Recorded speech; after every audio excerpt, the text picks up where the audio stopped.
اب کھڑا زبر، کھڑی زیر اور الٹا پیش کے بارے میں جاننے کی ہم لوگ کوشش کریں گے۔ الٹا پیش کے بارے میں جیسے وَأَمَّا مَنْ خَفَّتْ مَوَازِينُهُ فَهُوَ فِي، یعنی جب ہم نہیں رکیں گے تو وصل کی حالت میں کیا ہوگا؟ ہو، ہاوا پیش ہو، ایک الف کے برابر وہاں ٹانا جائے گا۔ لیکن اگر وہاں پر ہمیں رکنا ہے اور ہا کے اوپر تو کیسے پڑھیں گے؟ وَأَمَّا مَنْ خَفَّتْ مَوَازِينُهُ فَهُوَ فِي، وَأَمَّا مَنْ خَفَّتْ مَوَازِينُهُ، دیکھیں میم کے نیچے زیر آ گیا ہے، وہاں پر زبر ہے، آپ اسے دیکھ لیں۔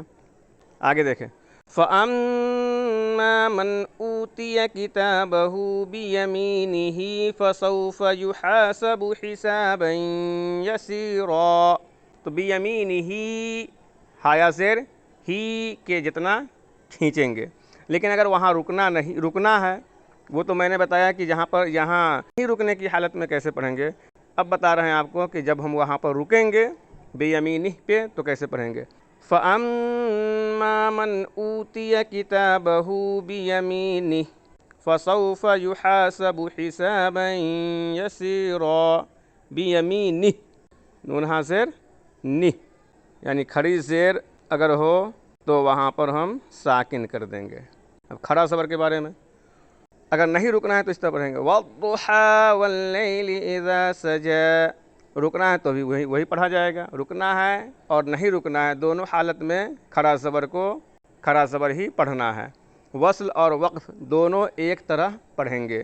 وَالضُّحَىٰ وَاللَّيْلِ إِذَا سَجَىٰ، وصل، وَالضُّحَىٰ وَاللَّيْلِ إِذَا سَجَىٰ، وقف، دونوں حالت ایک طرح کی ہوگی۔ یہاں پر بہت زیادہ کنفیوژن ہوتا ہے، دیکھ لیں آپ، لا يصلاها الا الاشقى الذي كذب وتولى، یعنی قاف لام زبر قل پڑھنا ہے اگر یہاں پر ہم نہیں رکیں گے۔ لیکن اگر ہمیں یہاں رکنا ہے تو لا يصلاها الا الاشقى، کھڑا زبر دے دیں گے۔ قرآن شریف میں زبر ہی لکھا ہوا ہے، لیکن رکنے کی حالت میں ہم کھڑا زبر یہاں دیتے ہیں۔ اور الذی کذب وتولی، الف کی شکل میں جو حمزہ ہے اس پر ہم زبر دیتے ہیں۔ تو یہاں پر کنفیوژن ہوتا ہے وقف اور وصل کی حالت میں۔ وصل کی حالت میں تو آسان ہے، لیکن وقف کی حالت میں ہم یہ سمجھ رہے ہوتے ہیں کہ زبر ہے یہاں پر کیسے پڑھا جائے۔ حالانکہ حمزہ وصلی کے بعد والا جو حرف ہے وہ ساکن ہے، اس لیے قاف کے اوپر زبر آیا ہے، ورنہ کھڑا زبر ہی آتا۔ یہ قاعدہ ہے۔